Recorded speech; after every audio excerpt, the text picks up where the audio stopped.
Welcome to the Lord's Delight after a break. So, it's been a year since I started the podcast of the Lord's Delight. So, last week was a break, which marked the end of the season 1. So, the year 2 starts today, which is season 2.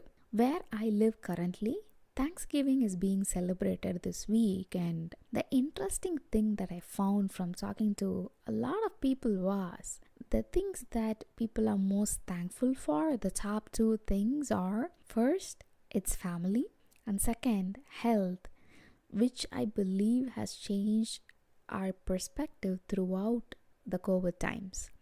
We have come to appreciate what matters to us, which has changed in this past 2 years. And with that, we go into today's episode. And what we are going to talk about is faith. Yes, I'm a Christian. I've been for quite some time. The question recently I've been asking myself is, have I become cynical or skeptical towards certain kind of faith? In terms of, am I able to look at the impossible things of the Bible and be awed and be in wonder? Am I able to believe them for my life practically? Or have I become so comfortable what I read in the Bible that those miracles are like I take them for granted for when they happened? And am I not willing to hope or talk to God for something as big in my own life?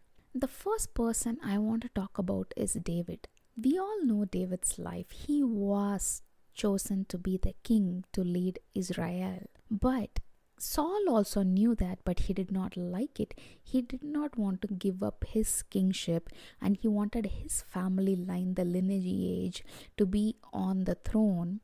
And he did everything within his power and humanly possible. He even used manipulation, physical threat, and he did all that knowing God had chosen David as the king to replace him. But David, even though God chose him, did not think that it was in his position to replace Saul by himself.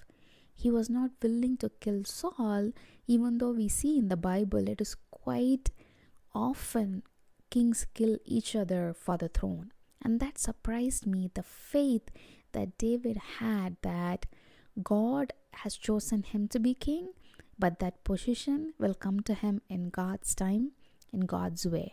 The fact that his faith put him through a lot of lowest lows. He had to act like a madman to save his life.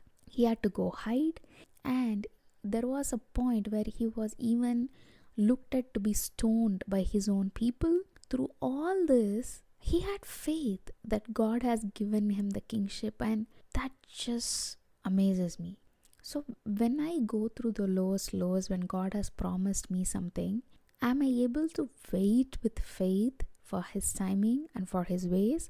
Or do I try to make that happen like Saul in my own way? So that is something that has been on my mind quite a bit. I want to read to you from Isaiah chapter 60 verse 22 that says, "The least of you will become 1,000, the smallest a mighty nation. I am the Lord, in its time I will do this swiftly."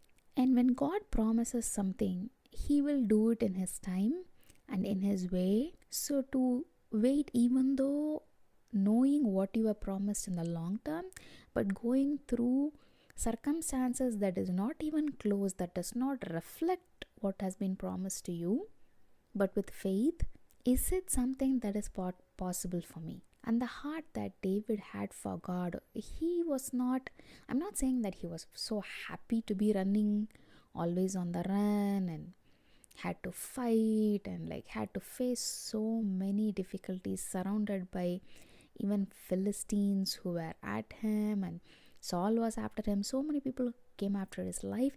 It must not have been easy, but he held on to this thing that God will give him the throne and he will not put his hand on God's anointed, even though the Holy Spirit was taken away from Saul and God rejected him. That kind of unshakable faith in the promise of God and the willingness to wait and submit to God's ways, it challenged me. It challenged my faith.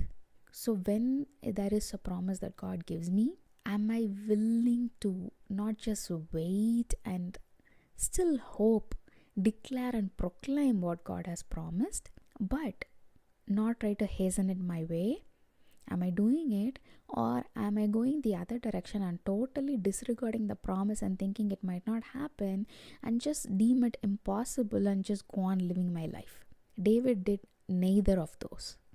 And so his life that I have been looking at has been a challenge to me recently in terms of faith. So when I declare myself as a Christian, practically, where am I standing on the faith spectrum?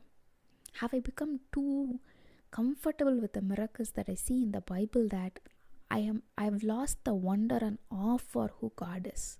So I want to ask you this. What has God promised you that is yet to come true, but you think it's going to be impossible in your life? Are you holding on to that promise? Are you claiming it? Are you able to talk about it and say, I am waiting for God to do it in His way? Do you have the faith to actually openly talk about the promises that you have received from God? I'll talk to you guys next week. Bye.